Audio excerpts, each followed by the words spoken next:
And then there were three. Tesla has rolled out a beta version of its third car, the Model X. Let's see if it'll fly and check the tech.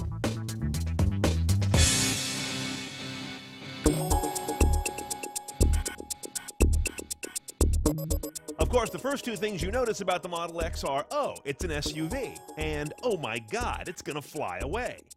Well, here it is, the third Tesla, the Tesla Model X. And you would think, being a Tesla, it's all going to be about electrification and how the car moves under battery power only and how fast it is. But surprisingly, the Tesla message here is as much about practicality and usability as it is about what drives this vehicle.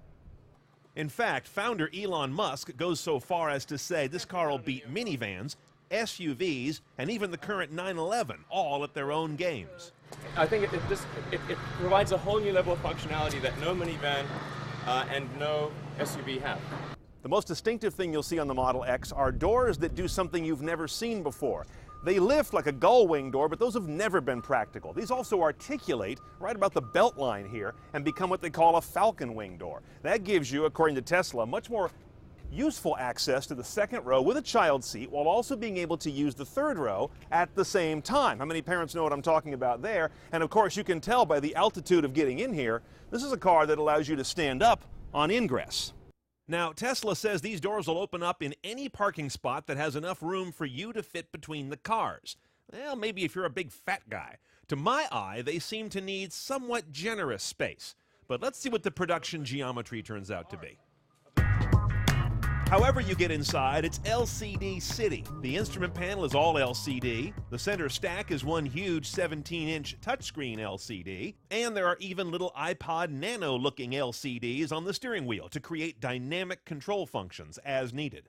Now this is interesting. It may or may not make it to production because of various technical as well as legal reasons, but it's a mirrorless car that has a rear-facing camera. This does the job of looking back, but instead of a mirror you look out at, it puts that image on a screen in the vehicle. We see this on a lot of concept cars. Tesla says it could be legally tough with certain vehicle regulations, but the reason they want to do it is not just tech gee whiz, but to save some 5% of energy consumption during highway cruising.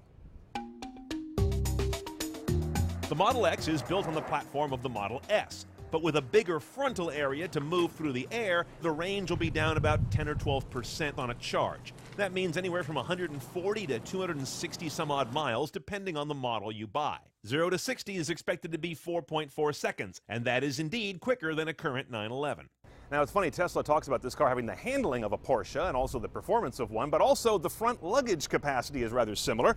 Up here, there's no motor because the motors on this car are very compact and the batteries are down in the belly of the vehicle. So you end up with not just that very spacious rear trunk, but also a very spacious front trunk. But it goes beyond practicality. Tesla points out this is sort of the ultimate crumple zone.